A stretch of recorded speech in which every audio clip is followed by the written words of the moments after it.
मित्रांनो, साधी माणसे या मालिकेच्या आजच्या भागामध्ये सुजित कुमार त्याच्या पंटरला म्हणतो, या घरातील सर्व सामान अगोदर बाहेर टाका। त्यावेळी त्याचे पंटर लगेच कामाला लागतात। मीराचं घर अस्ताव्यस्त करून सर्व सामान आता गॅलरीत टाकून देतात। मग आता मीरा, लक्ष्मी त्याचबरोबर मधू ह्या तिघीही सुजित कुमारला रोखण्याचा खूप प्रयत्न करत असतात, परंतु तो आता ऐकतच नाही। काही वेळानंतर आता सर्व सामान बाहेर फेकून दिल्यानंतर तो म्हणतो, हा म्हातारा राहिलाच, हा गेला तर गेल्यावर स्वतःच्या मुलाबाळांना सुद्धा हा काहीच ठेवून गेला नाही, याला साधं एक घरसुद्धा घेता आलं नाही। आणि म्हटलं होतं की मीराला माझ्याकडे सोपवून दे म्हणजे आणि माझं लग्न लावून दे, परंतु त्याने ऐकलं नाही। आता बस असा बिनघराचा असं म्हणून आता तो खूपच चिडतो आणि म्हणतो की या म्हाताऱ्याच्या फोटोचं माझ्या घरामध्ये काही काम नाही। तो आता तो फोटो फेकून देणार असतो। त्याचवेळी आता मीरा अगदी वाघिणीसारखी जाऊन सुजित कुमार पुढे उभी राहते आणि म्हणते, अजिबात माझ्या दादांच्या फोटोला हात लावायचा नाही, तुमची लायकीसुद्धा नाही आहे ती। पुढे आता ती म्हणते, या फोटोकडे बघायचं सुद्धा नाही आणि त्याला हात लावायचं सुद्धा नाही, असं म्हणून ती फोटो आता स्वतःजवळ घेऊन त्या फोटोला मिठी मारते। त्यावेळी आता तिला तिच्या दादांची खूप आठवण येते। दुसरीकडे सत्या मित्रांकडे पैसे मागत असतो, परंतु आता त्याला कुणीही मदत करत नाही। सर्वजण म्हणतात की आम्ही खूप अडचणीत आहे, आम्ही नाही पैसे देऊ शकत। सत्याला आता खूपच वाईट वाटतं। तर इकडे आता सुजित कुमार म्हणतो की तो फोटो इकडे दे, तसंही या म्हाताऱ्याने आयुष्यात काही कमवलं नाहीये आणि तुम्हालाच रस्त्यावर टाकून गेलाय। तेव्हा मीराला खूप राग येतो। ते अजिबात फोटो मागायचा नाही, कारण ही लेक पुरेशी आहे हे घर सांभाळण्यासाठी। माझ्या दादांविरोधात एक शब्द देखील तू बोलू नकोस। तर दुसरीकडे सत्या अजून एका मित्राकडे जातो, पण त्याला कोणी पैसे देत नाही। तो सॉरी भावा असं म्हणतो। मग आता सत्याला आठवतं, मीरा म्हणत होती ना तेच बरोबर होतं की आपल्याला गरज असली की कुणीही मदत करत नाही। तेव्हा त्याला आता मीराचं म्हणणं लगेच पटू लागतं। तो मनातल्या मनात म्हणतो, मी किती जणांना मदत केली आहे, माझे पैसे अडकले आहेत, परंतु हे मित्र आता गरजेच्या वेळी द्यायला तयार नाहीत। आता त्याच्या डोळ्यात पाणी येतं। दुसरीकडे सुजित कुमार आता घरातील सर्वांना बाहेर जायला सांगतो आणि म्हणतो, घरी ना दारी मीरा काम करी, आता मी निवांत जाऊन माझ्या घरी झोपणार आहे। तर मधू, मीरा आणि त्याचबरोबर राज हे सर्वजण आता बाहेरच तेथे बसलेले असतात। त्यावेळी सुजित कुमार आता तेथे असणाऱ्या आसपासच्या लोकांना म्हणतो, जर यांना पाण्याचा ग्लास जरी कुणी दिला, तुम्हाला तुमचं हे राहतं घर सोडावं लागेल आणि मी तुम्हाला सोडायला भाग पाडेन, त्यामुळे यांना कुणीही मदत करायची नाही। तर राज म्हणतो, आता या गॅलरीतच रात्रभर झोपायचं का? मग आता मीरा त्याच्याकडे जाते आणि रागातच त्याला म्हणते, तुझं काय चाललंय? अरे इथे काय परिस्थिती ओढवली आहे, तू स्वतःला घरातील कर्ता पुरुष समजतो ना, मग आता बघ काय करायचं ते तुला काही कळत नाही का? असं म्हणून ती त्याला गप्प राहायला सांगते। सुजित कुमार आता लगेच म्हणतो की अरे राज, तू आता एका गोष्टीची सवय करून घे, तुम्हाला असंच भीक मागून राहावं लागणार आहे कुठेतरी, कारण आता भूक लागली का नुसतं पाणी प्या, असं म्हणून सुजित कुमार आता तेथून जातो आणि त्याच्या एका माणसाला तेथेच ठेवून म्हणतो की एक काम करायचं, यांच्यावर बारीक लक्ष ठेवायचं। तेव्हा ठीक आहे असं तो आता पंटर म्हणतो। तर दुसरीकडे आता सत्याचे दोन मित्र आता रोडवर बोलत बसलेली असतात। त्यावेळी आता त्या मित्राला अर्जंट काम आलेलं असतं, म्हणून त्याची जी गाडी असते ती कोल्हापूरला घेऊन जायची असते। तर आता ज्या माणसाला कोल्हापूरला जायचं असतं तो माणूस म्हणतो की मला माझ्या फॅमिलीसह कोल्हापूरच्या महालक्ष्मीला जायचं होतं आणि तुम्ही असं अचानक नाही म्हणता, सकाळच्या काकड आरतीपर्यंत मला पोहोचायचं आहे। मग आता तो सत्याचा मित्र म्हणतो, माझाही नाईलाज आहे। तेवढ्यातच सत्या आता तेथे येतो आणि विचारतो, काय रे भावा काय झालं?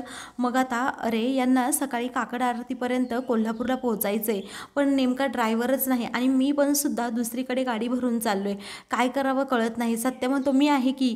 मग आता त्याचा मित्र म्हणतो, अगदी देवासारखा धावून आला, असं म्हणून तो दुसऱ्या माणसाला सांगतो की हा माझा भाऊ आहे सत्या, तो तुम्हाला व्यवस्थित पोहोचवेल तिकडे कोल्हापूरमध्ये आणि घेऊन पण येईल इकडे। मग आता ठीक आहे, तुम्हाला 2000 रुपये मिळतील असं आता सत्याला सांगितलं जातं। सत्या ठीक आहे असं म्हणतो। सत्याचे दोन मित्र तेथे येतात आणि म्हणतात, सत्या दादा सकाळपर्यंत पैशांची काहीतरी व्यवस्था करतो आम्ही। तेव्हा ठीक आहे असं सत्या म्हणतो आणि कोल्हापूरला जायला निघतो। इकडे आता मीरा ही सत्याला कॉल करत असते, परंतु दुसरीकडे सत्याचं लक्ष मोबाईलकडे नसतं म्हणून तो कॉल रिसीवच करत नाही. तर इकडे आता लक्ष्मीला खूपच खोकला येऊ लागतो, तिला त्रास होऊ लागतो. तेव्हा मीरा आता पटकन फोन ठेवते आणि तिला विचारते, काय झालं गाई, तू त्रास करू नको ना गं घेऊ स्वतःला, होईल काहीतरी. असं करू आपण आजच्या दिवस आपल्या घरी राहू, तिकडे माझ्या घरी जाऊ सासरे. त्यावेळी आता लक्ष्मी म्हणते, नको, तुझी सासरची माणसं सर्व चांगली आहे, ऊस गोड लागला म्हणून मुळं सकट खाऊ नये असं म्हणून ती आता तेथेच बसते. मग आता मीरा म्हणते, मी बाबांना सांगितलं ना तर बाबा हेच म्हणतील. तरीही लक्ष्मी नकोच म्हणते. तर मीरा आता तेथे असणाऱ्या सर्व वस्तू व्यवस्थित ठेवत असते. आता तिला सर्व बाबांचे प्रसंग आठवू लागतात की कशाप्रकारे माझे बाबा होते तेव्हा सर्व काही परिस्थिती हँडल करायचे. तर दुसरीकडे सत्या आता कोल्हापूरला चाललेला असतो. त्याला आता मध्ये मध्ये झोप येत असते, परंतु तो स्वतःला आता कसंबसं सावरत असतो आणि तसाच पुढे पुढे गाडी चालवत असतो. तर इकडे आता मीरा आणि मधू या दोघीही व्यवस्थित सगळं काही आवरून ठेवतात. मग आता लक्ष्मी अजूनही रडत असते, कारण गरिबी ही कधीही पिछा सोडणार नाही की काय असा प्रश्न तिच्या मनात येतो. राज म्हणतो सत्याला त्याची आई पनवती म्हणते ना ते काही खोटं नाही, कारण तो इथे आला आणि पनवती सुरू झाली. तेव्हा लक्ष्मी आता रागातच उठते आणि म्हणते, राज, अजिबात एक शब्द देखील जावयाला बोलायचं नाही. तू इथे उभा राहून तर काही करत नाही, नुसतं बघत बसतो, काहीतरी हालचाल कर. असं म्हणून ती आता खूपच चिडते आणि तिला आता छातीत जोराची कळ येऊ लागते, परंतु ती कशीबशी स्वतःला सावरते. तिला जोरात ठसका येऊ लागतो. मग आता मीरा आणि मधू या दोघीही पटकन लक्ष्मीला सावरतात. तेव्हा आता मधू आणि मीरा म्हणत असतात की आई, सगळं काही ठीक होईल, तू काळजी करू नकोस. मग आता सगळं काय ठीक होणार आहे, मला इथे भूक लागली, अगोदर जेवायला द्या, असं राज म्हणत असतो. मग आता मीरा म्हणते, तुला लाज वाटते की नाही, अरे इथे काय चाललंय आणि तुझं काय चाललंय. तर आता लक्ष्मीला अजूनच त्रास होऊ लागतो. तेव्हा मीरा पटकन अंथरूण करते आणि लक्ष्मीला एका जागी व्यवस्थित बसवते आणि जरा पडायला सांगते. त्यानंतर ती लगेच आता सत्याला कॉल करत असते. इकडे सत्याला समजतं मीराचा कॉल येतोय, तो आता रिसीव करणार असतो, परंतु जी फॅमिली आता कोल्हापूरला चाललेली असते त्यातलाच एक माणूस म्हणतो की प्लीज भाऊ, तुम्ही असं फोनवर बोलू नका, एकतर रात्रीची वेळ आहे, माझ्या फॅमिलीला मला सेफ घेऊन जायचंय आणि ऑलरेडी खूप उशीर झालाय. तेव्हा सत्याला नाईलाजाने आता फोन ठेवावा लागतो. मग आता दुसरीकडे मीरा आता म्हणते, हा माणूस गरजेच्या वेळी कधीही कॉल रिसीव करत नाही, का नसेल करत.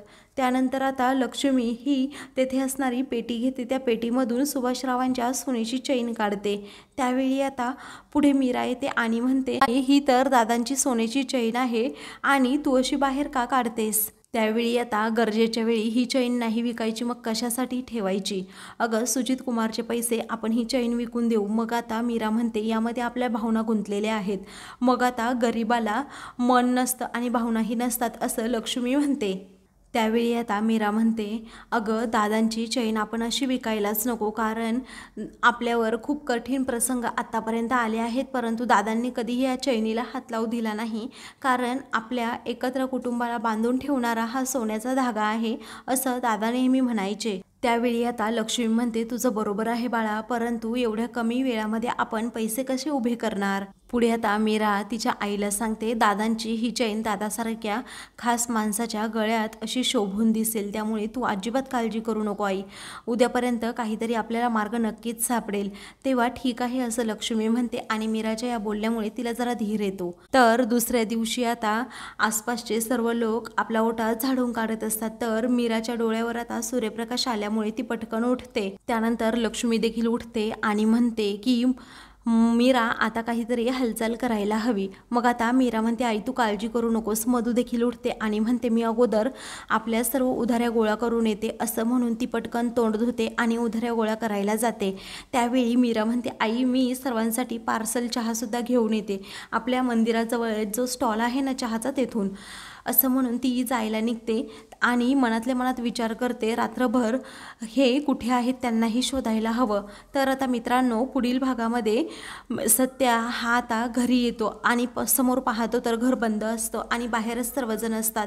त्यावेळी सुजित कुमार पंटरला घेऊन तेथे येतो आणि म्हणतो, एका अटीवर मी तुम्हाला इथे राहून देणार, ज्या हाताने मला मारलं ना त्याच हातांनी या सत्याने माफी मागायला पाहिजे.